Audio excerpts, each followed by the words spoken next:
9 अगस्त की सुबह कोलकाता के एक मशहूर हॉस्पिटल में एक हादसा होता है जिसने पूरे देश को हिला कर रख दिया, खासकर डॉक्टर कम्युनिटी को। For the rape and murder of a trainee doctor in India's West Bengal. Trainee doctors rape and murder. Kolkata rape murder case में बड़ा खुलासा हुआ। That's the Kolkata doctors rape and murder case. आज पूरे देश के doctors protest पर उतर रहे हैं और सड़कों पर उतर आए हैं और इंसाफ की मांग कर रहे हैं और सरकार को इसका जिम्मेदार ठहरा रहे हैं। इस मामले की विक्टिम जो 31 साल की एक ट्रेनी डॉक्टर है, उनकी डेड बॉडी हॉस्पिटल के सेमिनार हॉल से बरामद होती है, जिसे देखकर सबके होश उड़ जाते हैं। उनके नाक, आंख, कान, मुंह और प्राइवेट पार्ट से खून बह रहा था और ये साफ साफ कह रहा था कि उनके साथ हिंसा हुई थी और ये साफ था कि उनका रेप और मर्डर हुआ।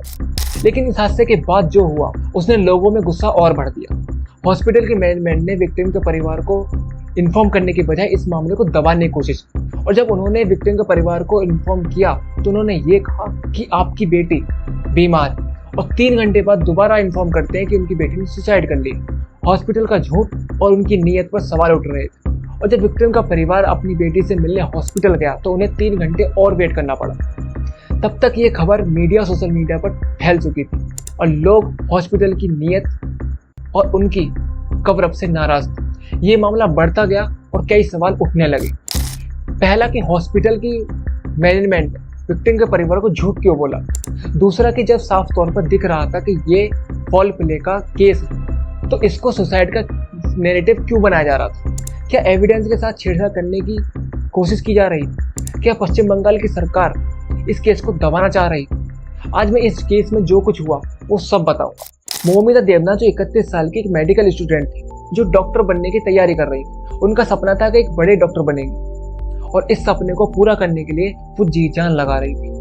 जैसे कि हम सब जानते हैं कि इंडिया में डॉक्टर बनने के लिए डेडिकेशन और हार्ड वर्क की और सालों की तपस्या की जरूरत होती है। मोमिता इसी रास्ते पर चल रही और अपने सपने को सच करने के लिए, पूरा करने के लिए कोलकाता के आरजीकर मेडिकल कॉलेज में पढ़ाई कर रही। 6 और 7 अगस्त के दिन मोमिता की ड्यूटी अगले 36 घंटे के लिए लगा दी जाती है। ये वो ड्यूटी होती है जिसमें सीनियर डॉक्टर्स ट्रेन डॉक्टर्स को कभी भी किसी भी टाइम पर बुला सकते हैं, चाहे वो बिजी हो या रेस्ट कर रहे हो या सो रहे हो। मोमिता पिछले 30 घंटे से लगातार काम कर रही, वो अपनी ड्यूटी पर थी। 8 अगस्त की रात को डिनर करने के बाद सभी डॉक्टर्स नीरज चोपड़ा के ओलंपिक्स मैच देखने लग गए। ओलंपिक्स मैच वो सेमिनार हॉल में देख रहे थे। मैच तो खत्म हुआ लेकिन जो होना था वो अभी बाकी।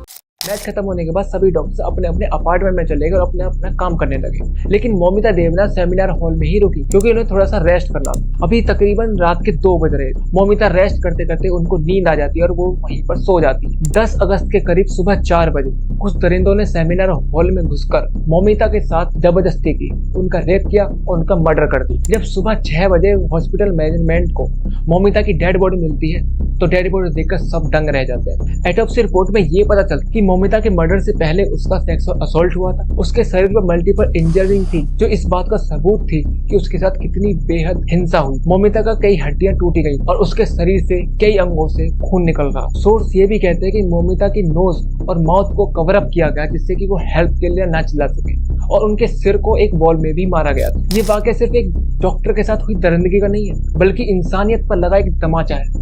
इस घटना ने हम सबको ये सोचने पर मजबूर कर दिया है कि हम कौन सी दुनिया में जी रहे हैं जहाँ इंसानियत दरिंदगी के आगे हार जाती। संदीप घोष जो आरजी कॉलेज के प्रिंसिपल है, उन्होंने एक बयान दिया जिससे लोगों में और भड़क गए। बिना किसी इन्वेस्टिगेशन और सिचुएशन को समझे उन्होंने ये बयान दिया कि विक्टिम अपनी एक डिप्रेशन की बीमारी से जूझ रही थी क्योंकि वो लगातार 30 घंटे से काम कर रही थी। एक इंस्टीट्यूशन का लीडर होने के नाते प्रिंसिपल की एक जिम्मेदारी होती है कि उसकी लीडरशिप में माहौल सुरक्षित और पढ़ाई लायक, किसी भी परिस्थिति में कोई भी हिंसा या अत्यधिक तनाव पैदा ना हो और उसे दूर करना चाहिए और ऐसी घटनाओं को रोकने के लिए कठिन कदम उठाने चाहिए। प्रिंसिपल के इस बयान से डॉक्टर कम्युनिटी और खास तौर पर उस हॉस्पिटल के स्टाफ में एक बड़ा विरोध देखने को मिला।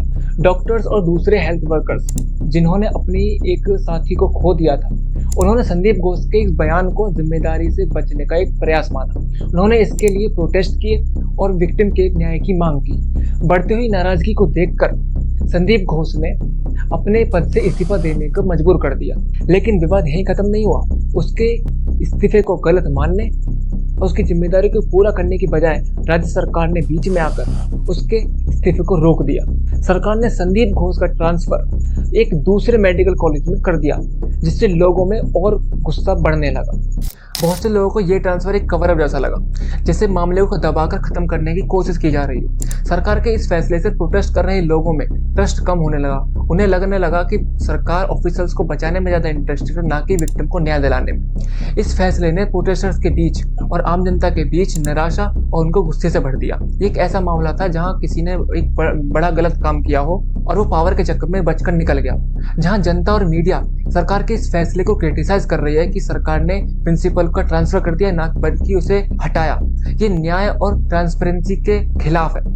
जैसे जैसे प्रोटेस्ट बढ़ रहे हैं वैसे वैसे असली जिम्मेदारी और ट्रांसपेरेंस इन्वेस्टिगेशन का मांग बढ़ती जा रही है। जहां लोगों को डर है कि अगर ये सब होता रहा तो न्याय कभी नहीं मिल पाएगा। संदीप घोष सिर्फ अपने प्रिंसिपल के लिए ही नहीं जाने जाते, बल्कि एक दिलचस्प आदमी है। डॉक्टर मानस गुप्ता, जो एसोसिएशन ऑफ हेल्थ सर्विस की फॉर्मर सेक्रेटरी रह चुकी हैं, उनका कहना है कि संदीप को हॉस्पिटल की सेफ्टी के लिए जिम्मेदार है, लेकिन वो इस फेस असफल रहे। सबसे सोचने वाली बात यह है कि स्टेट गवर्नमेंट ने अभी तक उन पर कोई भी कदम नहीं लिया है और ना ही किसी पुलिस ऑफिसर ने उनसे पूछताछ की है। कुछ तो एक्शन लेना चाहिए था, कम से कम उनका फोन सीज करना चाहिए था और उन्हें कस्टडी में लेकर फेयर इन्वेस्टिगेशन शुरू करनी चाहिए थी, लेकिन अब तक ऐसा कुछ नहीं हुआ। संदीप घोष का रूलिंग पार्टी से करीबी कनेक्शन भी माना जाता है। काफी सारे स्टूडेंट्स और डॉक्टर्स ने उन पर एलिगेशंस लगाए हैं कि वो हॉस्पिटल को अपनी जागीर समझते हैं और डराते हैं, धमकाते हैं। संदीप घोष पर करप्शन और इरेगुलरिटीज के सीरियस एलिगेशन लगे हैं, जिसके कारण उनको 2 बार ट्रांसफर भी कराया गया है। लेकिन रहस्य ये है कि उनको 2 बार 2-3 दिन में रीअपॉइंट भी कर दिया गया। एक एनोनिमस इंटर्न का कहना है कि डॉक्टर संदीप घोष बहुत ही विंडिक्टिव है। वो अपने पॉलिटिकल क्लाउड को इस्तेमाल करते हैं स्टूडेंट को डरा धमकाने के लिए, और अगर हम उनकी बात नहीं मानते तो वो हमें भयंकर अंजाम भुगताने की धमकी देते हैं। काफी स्टूडेंट फेल हो चुके हैं सिर्फ इसलिए क्योंकि उन्होंने उनके खिलाफ आवाज उठाई थी। ये सारी बातें ये साफ करती हैं कि डॉक्टर संदीप घोष के खिलाफ सीरियस इश्यूज हैं, लेकिन उन पर अभी तक कोई भी जांच नहीं बैठाई गई है और तो और उनकी कोई भी इन्वेस्टिगेशन नहीं कराई गई। टीएमसी के नेता अभिषेक बनर्जी ने सख्त कार्रवाई की अपील की और सीरियस ऑफेंस में अपने शामिल क्रिमिनल्स के लिए डेथ पेनल्टी या एनकाउंटर तक की डिमांड कर दी। लेकिन ये कितना आइकनिक है कि इतने स्ट्रॉन्ग स्टेटमेंट के बावजूद टीएमसी सरकार ने कोई भी एक्शन अभी तक नहीं लिया, तब तक कि सोशल मीडिया पर ये इंसिडेंट वायरल नहीं हो गया। लोगों का गुस्सा सड़कों पर नजर आया और धीरे धीरे ये प्रोटेस्ट में बदल गया। तब जाके सरकार ने कुछ हरकत दिखाई। वेस्ट बंगाल की चीफ मिनिस्टर ममता बनर्जी खुद प्रोटेस्ट में नजर आई।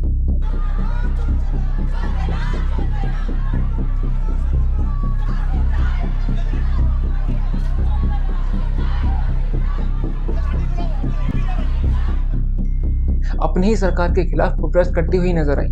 अगर उन्हें इंसाफ की इतनी ही चिंता थी तो ये सवाल उठता है कि वो स्टेट पुलिस पर इतना कंट्रोल क्यों करती हैं? आखिर इतना सीरियस केस पुलिस की नजरों से कैसे छूट गया और संदीप घोष को इन्वेस्टिगेशन से क्यों बचा लिया गया, जो सरकार के इंटरेस्ट पर सवाल उठाता है। ये बात साफ है कि स्टेट गवर्नमेंट ने इस केस में बिल्कुल दिलचस्पी नहीं दिखाई। जब तक पब्लिक प्रेशर बर्दाश्त से बाहर नहीं हो गया तब तक पुलिस ने कोई भी इन्वेस्टिगेशन पर कार्रवाई नहीं की, और वो भी तब शुरू हुआ जब 3 दिन बाद इंसिडेंट सोशल मीडिया पर वायरल हो गया था और इन्वेस्टिगेशन की मांग उठने लगी थी। और अब इतने डिले के बाद पुलिस ने एक सस्पेक्ट को अरेस्ट किया। एक 33 साल का आदमी जिसका नाम संजय रॉय है, कलकत्ता के पुलिस डिजास्टर मैनेजमेंट फोर्स में एक सिविक वॉलंटियर के रूप में काम करता है। ये आदमी सिर्फ सिविक वॉलंटियर नहीं बल्कि एक ट्रेन बॉक्सर भी है और उसके कोलकाता पुलिस के हायर ऑफिसर के साथ काफी अच्छे रिलेशन है। उसका एक और पहचान है, वो पुलिस वेलफेयर एसोसिएशन का भी मेंबर है। अब एक पुलिस वॉलंटियर का काम होता है कि पब्लिक सेफ्टी इंश्योर करना और लॉ एंड ऑर्डर को मेंटेन करना, लेकिन यहाँ बात थोड़ी उलझन भरी है। 9 अगस्त को संजय की पोस्टिंग पुलिस के आउटपोस्ट में थी, जो आरजीकर हॉस्पिटल के बिल्कुल पास था। उसका काम था कि हॉस्पिटल में किसी भी तरह का मारपीट या हिंसा ना हो या कोई डिस्टर्बेंस ना हो।